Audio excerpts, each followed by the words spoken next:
Have you ever looked at a world map and wondered, who created the very first one?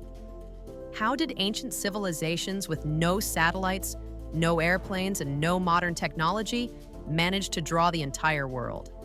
The answer will blow your mind. Welcome to the Mind Metrics, where we unravel history's greatest mysteries. Today, we're diving deep into one of humanity's most remarkable achievements, the creation of the first world map. Who was the genius mastermind behind it? How did they know what the world looked like when they'd never seen it from above? And what secrets did these ancient cartographers hide in their maps? By the end of this video, you'll discover the shocking truth about the origin of the world map, the brilliant minds who created it, and the mysteries that still puzzle historians today. This isn't just about maps, this is about human ambition, exploration, and the burning desire to understand our world. Let's find out who really created the first world map, the mystery. Here's something that will make you question everything. The first world map was created over 2,500 years ago, long before anyone had actually explored most of the world.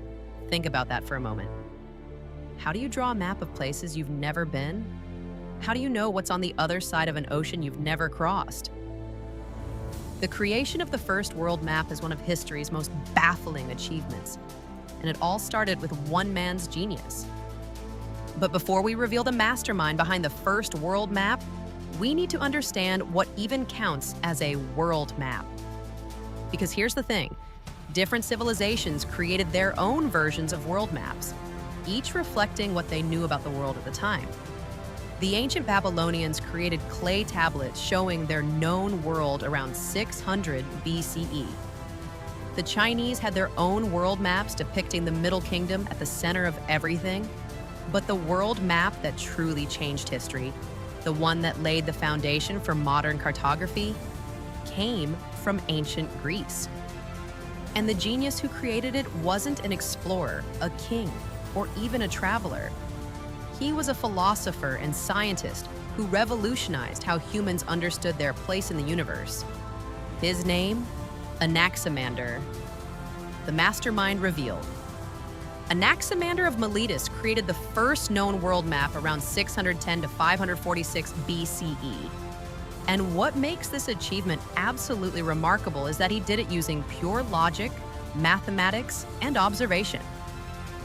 Let me explain why this was genius-level thinking. Anaximander lived in ancient Greece in the city of Miletus, which was a hub of intellectual thought.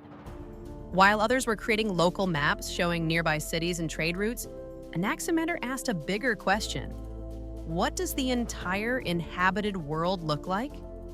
His world map showed 3 continents, Europe, Asia, and Libya, what we now call Africa, surrounded by a vast ocean.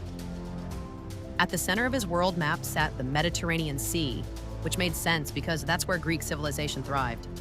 But here's what made Anaximander's world map revolutionary. He wasn't just drawing coastlines. He was trying to understand the shape and structure of the Earth itself. Anaximander believed the Earth was cylindrical, floating freely in space without support. This was mind-blowing for its time, when most people thought the Earth was flat and rested on something. His world map wasn't just a drawing, it was a scientific model. He used geometry and proportions to calculate distances between places. He gathered information from sailors, merchants, and travelers who had journeyed to distant lands. Then he synthesized all this information into one coherent world map. Anaximander's world map became the template that later Greek scholars would build upon. Without his genius, we might never have developed the sophisticated world maps we use today. How did he do it? Now here's the mind-blowing part. Anaximander created the first world map without ever leaving his homeland. So how did he pull this off? The answer lies in his revolutionary approach to knowledge. Anaximander understood something crucial.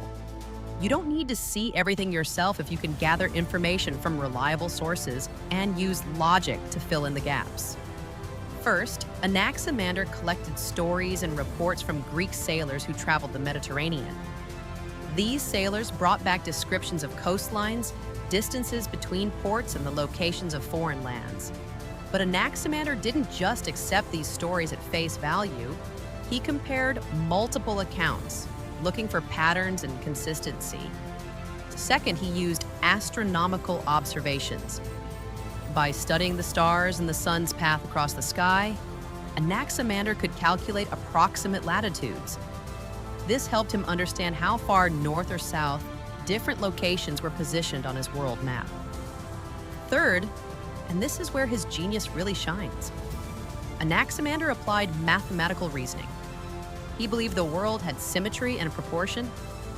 If the Mediterranean Sea was this size, and travelers reported it took X number of days to reach certain lands, he could calculate approximate distances and create a proportional world map. But Anaximander's world map wasn't perfect. His world was much smaller than reality.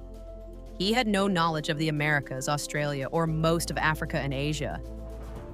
His world map showed a circular inhabited world surrounded by ocean, which we now know isn't accurate. Yet despite its limitations, Anaximander's world map was the crucial first step. He proved that humans could systematically organize geographic knowledge. He showed that maps could be created using reason and evidence, not just mythology and guesswork. The evolution of the world map. Anaximander's world map sparked a revolution in cartography that would span centuries. But the story of the world map doesn't end with him. It only begins. After Anaximander, other Greek scholars improved upon his world map. Hecataeus of Miletus, who lived around 500 BCE, created a more detailed world map based on Anaximander's work. He added more geographical information from Persian expeditions and Greek colonization. Then came Herodotus, the famous historian, who criticized earlier world maps for being too symmetrical. He argued that the world map should reflect reality, not geometric ideals. Herodotus expanded the known world on his maps, including more of Africa, Asia, and Europe.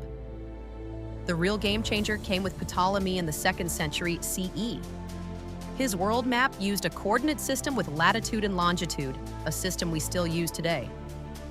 Ptolemy's world map was so influential that it remained the standard for over 1,000 years. But here's something fascinating. Even as world maps became more sophisticated, they still contained massive errors. Ptolemy's world map showed a landlocked Indian Ocean and drastically underestimated Earth's circumference. These errors would later convince Christopher Columbus that he could quickly reach Asia by sailing west, leading to his accidental discovery of the Americas. Medieval world maps took a step backward in accuracy.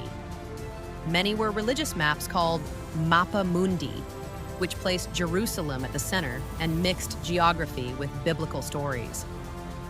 These world maps were more about theology than actual geography. It wasn't until the age of exploration in the 15th and 16th centuries that world maps finally started resembling what we recognize today. Explorers like Vasco da Gama, Ferdinand Magellan, and James Cook filled in the blanks. And the true shape of our world map finally emerged. The lasting legacy. So why does the story of the first world map matter today? Because it reveals something profound about human nature, our desperate need to understand and map our world. Anaximander's world map wasn't just about geography. It represented humanity's first attempt to see ourselves from a cosmic perspective. Before his world map, people understood their immediate surroundings, their city, their region, maybe their kingdom. But the world map allowed humans to visualize the entirety of the inhabited Earth for the first time. This changed everything. A world map meant merchants could plan better trade routes, military leaders could strategize conquests, philosophers could contemplate humanity's place in the cosmos. The world map transformed how we thought about ourselves and our relationship to the planet.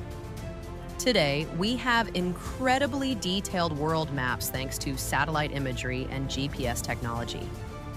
Google Earth lets us zoom into any location on the planet. We've mapped ocean floors, created topographical world maps, and even made maps of other planets. But every modern world map, from the GPS in your car to the atlas in your classroom, owes a debt to Anaximander. He proved that humans could systematically understand and represent their world. He showed that knowledge, reason, and observation could reveal truths about our planet. The world map also reveals our biases and perspectives. European world maps often placed Europe at the center. Chinese world maps centered on China. Even today, the most common world map projection, the Mercator projection, distorts the size of continents, making Europe and North America appear much larger than they actually are compared to Africa. The world map is more than just a tool for navigation. It's a mirror reflecting how civilizations see themselves and their place in the world. So, who was the genius mastermind behind the first world map? Anaximander of Miletus, a Greek philosopher who lived over 2,500 years ago. Without ever leaving his homeland, he created the first systematic representation of the known world. His world map used logic, mathematics, and gathered knowledge to visualize the entirety of human civilization. Anaximander's world map was far from perfect. It was small, incomplete, and based on limited information. But it was revolutionary because it proved that humans could understand and represent their world through reason and evidence. From Anaximander's simple world map to today's satellite imagery, the journey of cartography reflects humanity's endless curiosity about our planet. Every world map is a snapshot of human knowledge at a particular moment in time, showing not just what we know, but what we still have left to discover. Now you know the truth about the origin of the world map. You understand the genius behind it and the lasting legacy that continues to shape how we see our world today. If you found this journey through the history of the world map fascinating, hit that like button and subscribe to the Mind Metrics for more mind-blowing explorations of history's greatest mysteries. What mystery should we solve next? Drop your suggestions in the comments below. Remember, every time you look at a world map, you're seeing the result of thousands of years of human curiosity, exploration, and genius. That's pretty incredible when you think about it. Thanks for watching, and we'll see you in the next video.